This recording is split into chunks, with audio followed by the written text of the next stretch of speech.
This is Connections. I'm Evan Dawson, and glad to have my colleague Brian Sharp from WXXI News here. He's Investigations and Enterprise Editor for WXXI News, and a big talker story this week.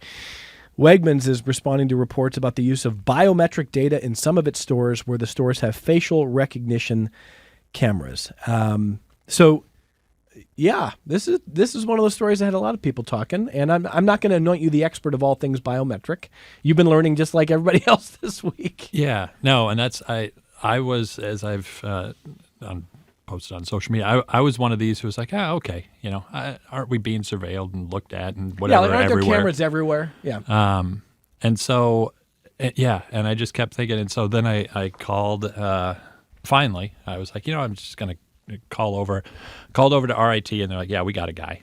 And so talked to him, and after about a half an hour, I was like, okay, now I'm sort of getting on the borderline paranoid about this. But to quickly add, it's not just Wegmans.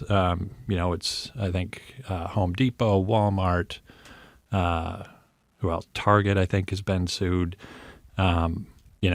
You go on to then, if you really want to go down rabbit holes, go to whatever chain store you frequent and check out their privacy policy, and you'll see all the information that they're collecting, which is a little unnerving, I guess.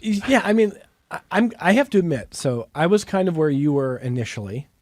Not that my personal view matters here, but I think sometimes people are very, very guarded, and sometimes people think, look, there's cameras everywhere. What's the big deal? What started to kind of clinch it for me was hearing some of your conversation with Jonathan Weissman, who is principal lecturer in cybersecurity at RIT. And we got a couple of cuts we're going to listen to here, but correct me if I'm wrong here. Part of the issue is this is not like, you lost a credit card this is different, right? Right. Yeah, and sort of what he was getting at is that retail and other folks have been collecting this data for a long time, and it's a case where, like he was using the example, once they have this, and Wegmans says they keep it for a short amount of time, then they dump it. It's really you collect the information, you compare it against a known database of people who've created problems in their stores for one reason or another, shoplifting, etc. If there's a match, boom, security knows they're there. And then according to them, if they're not, they dump it. But what he's saying is that you collect this information, you create a database, that becomes a target for hackers. And then they get this information, and that doesn't change as you get older. So maybe there's nothing, but there's increasingly these systems that use authentication for you to get in. And so 5-10 years from now, those are still your fingerprints, that's still your face, that's still your biometrics. So let's listen to some of what Weissman had to say. The first is what biometric data actually is. Let's listen to that. If your password is stolen, you can change it. If your credit card is stolen, get a new one. If your biometric data is stolen, you can't get a new face, and you can't get new hands. These are permanent identifiers of yourself that, if compromised, will always be there.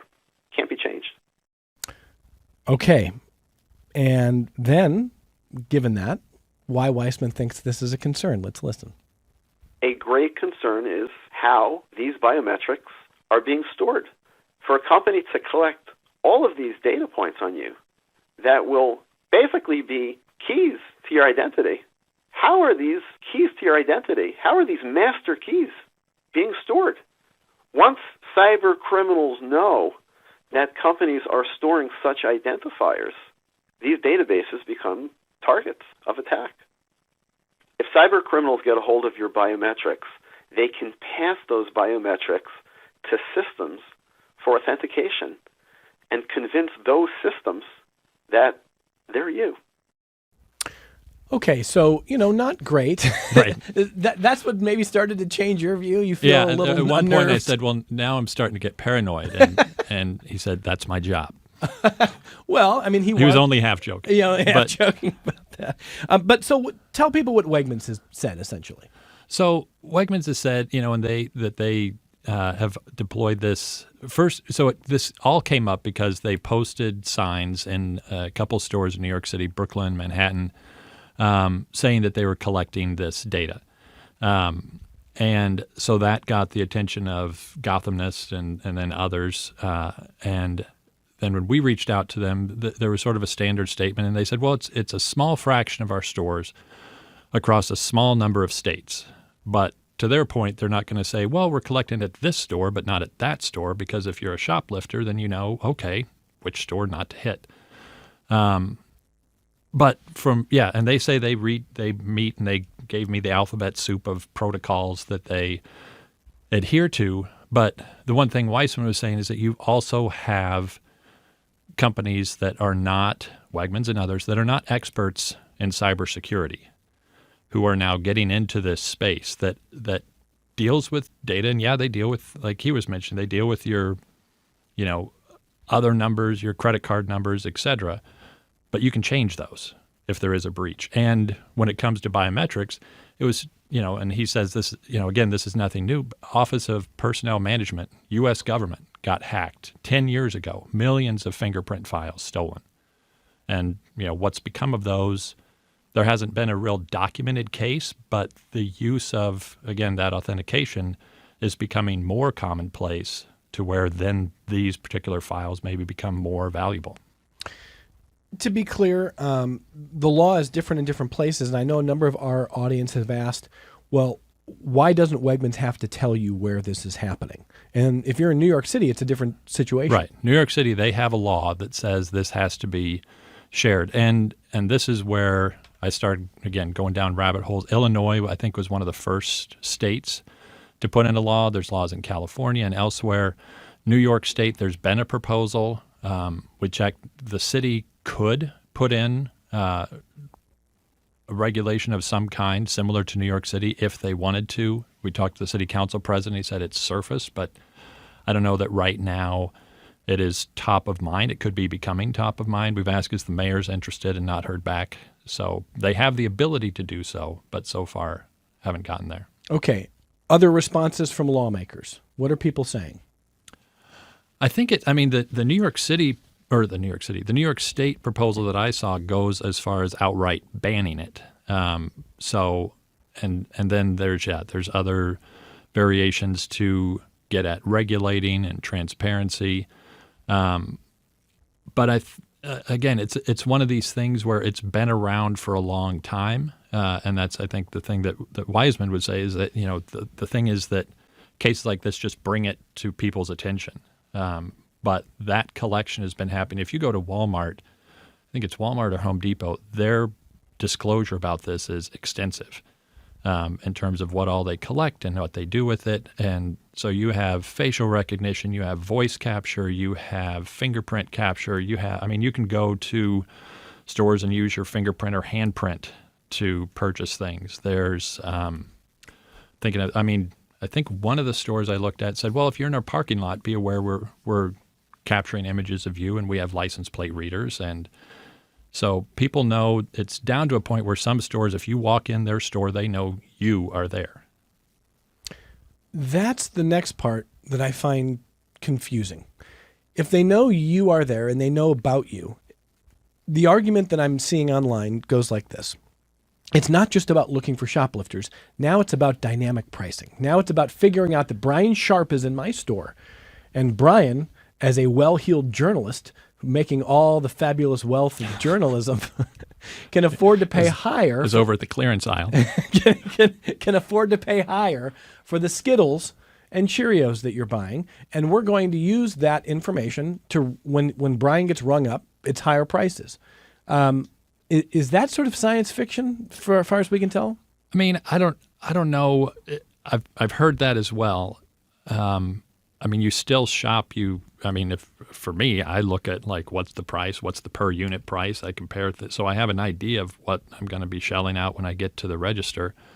I've heard other avenues though. It's like, well, we can, because product placement is key. We can track if we have a demographic that we want to track, we can see of this demographic where they move in the store, where they're going to go to, how do we prioritize so that the well-heeled demographic like might move in this particular way, and so we're going to put all those products over on this area. It's going to, because there's much more of a science to that than I begin to understand.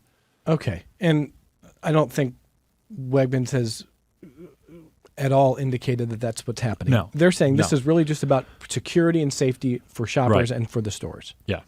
So I'm going to be fair to them, because we don't have Wegmans on the program today. So I want to read the full statement so everybody knows exactly what Wegmans is saying about this. Quote, "At Wegmans, the safety of our customers and employees is a top priority. Like many retailers, we use cameras to help identify individuals who pose a risk to our people, customers, or operation. In a small fraction of our stores that exhibit an elevated risk, we have deployed cameras equipped with facial recognition technology. In New York City, we comply with local requirements by posting the mandated signage to notify customers about the technology. This technology is solely used for keeping our stores secure and safe. The system collects facial recognition data and only uses it to identify individuals who have been previously flagged for misconduct. We do not collect other biometric data, such as retinal scans or voice prints. Images and video are retained only as long as necessary for security purposes and then disposed of. For security reasons, we do not disclose the exact retention period, but it aligns with industry standards. Persons of interest are determined by our asset protection team based on incidents occurring on our property and on a case-by-case basis by information from law enforcement for criminal or missing persons cases. We do not share facial recognition scan data with any third party. We understand concerns about fairness and bias in facial recognition systems. We employ a multitude of training and safety measures to help keep people safe. Facial recognition technology serves as one investigative lead for us. We never base our decisions on a single lead alone. Our goal is simple: to keep our stores safe and secure." That's the full statement from Wegmans. So, again, nothing there about dynamic pricing or any other reason. It's all about safety and security. As far as we can tell here, I think unless local governments, for example, if the city of Rochester decided there was enough interest to try to do what New York City's doing, maybe they would change something. Although I don't know how much Wegmans has a footprint in the city of Rochester. Like nothing, right? I mean, like where's East Ave? East. Thank you, Brian. East Ave. So they have a Wegmans here. So if municipalities follow New York City's lead, maybe. But otherwise, is this a done deal? Yeah, and I think again it would go back to even I don't know how you address the issue that Weissman brings up, which is storage, security, safeguarding. You can collect it with the best of intentions, but hackers seem to find a way if they can find a way into the U.S. government. Well, maybe that's not as secure as we would think, but yeah, they need to. I don't know how you legislate a level of security. Maybe you could, but I think that's almost as much of the concern as collecting it in the first place. And again, my understanding from your reporting is that Mayor Malik Evans confirmed, after checking with the city's law department, that that they could do more legislatively, but they don't know how much interest there is either on council or in the community. Right. It's surfaced. What Miguel Melendez had told me is that it had come up, it had been talked about, but and this was early on. I don't know how the rest of the week, if something's bubbling now. I haven't checked back with them to see at this point if they've heard more from constituents and decided, yeah, let's do that. Or to your point, is this really something that the state should take on or the county should take on, because whack-a-mole by town isn't all that effective. Right. Lastly, let me just read a couple of emails here. David writes to us to say that he's concerned that biometrics data collected could facilitate the development of an extreme police state, something we need to be worried about right now. So that's a vote against this. Here's one that Brian Sharp's going to be very excited to answer because of all the expertise you have in biometrics and AI. Ready? Carly asks, retailers have declared 2026 the year of agentic commerce. How might facial recognition data inform AI-driven commerce? That's a story for another day. I'm going to have to. I was waiting for Brian to go. I award you 0 points, and may God have mercy on your soul. That's a listen, Carly. It's actually a really good question. Yeah. And No, I'm not making light of it anyway. Oh, no, It's no. an area that, like, I'm just that's deep. beginning to Same. understand. And that is a conversation for another day, to be clear. Brian's actually right about that. I'm not being cheeky. But when Carly describes what the industry is saying, it's the year of agentic commerce. That's a term we got to get used to. Agentic means agent, means AI agent, which means you're going to be interacting with agents, which means you're interacting with AI anthropomorphized beings is the wrong word. I don't like to anthropomorphize. I don't like to say he, she. I don't like to give names. Like, this is Mark, your AI agent, who's helping you shop today. Yeah. Like, no, Mark is not a real thing. It's AI. But we are going to see more of that in commerce. So before I let you go, what are the next questions? I guess the questions are, how much more interest is there in pursuing this or pushing Wegmans on it? Yeah. And I think, I went to the city and really then it goes to the county, which we haven't approached yet, to see if there's, I know Rachel Barnhart, legislator Barnhart has raised this. And it's just, is there support broadly across the legislature to act, or if this comes up at the state level? Because this is a story, with Wegmans, but it's far more than them, that has ricocheted around the state. Legislator Barnhart put out a public letter to Wegmans asking for a meeting directly and laying out her concerns about the use of this kind of data and why she is concerned. And we'll see if that bears any fruit in terms of a meeting or anything else. So I know you'll be covering it. We'll talk to you again soon. Thank you for popping in here. Thank you. Glad to have you back. Brian Sharp, our colleague at WXXI News. We're going to take a very short break, and the team from Citi is coming in next.